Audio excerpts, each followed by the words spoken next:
5 trucos para dejar de roncar. 1. Duerme de lado y no boca arriba.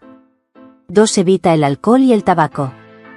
El alcohol y el tabaco irritan la mucosa de la vía aérea y de los pulmones. 3. Pierde peso. Llevar una dieta sana y equilibrada, hacer deporte y evitar comidas copiosas antes de irte a dormir ayudan en gran medida para dejar de roncar. 4. Bebe agua. Tener los conductos respiratorios secos también es una de las causas para provocar ronquidos. 5. Prueba las tiras nasales.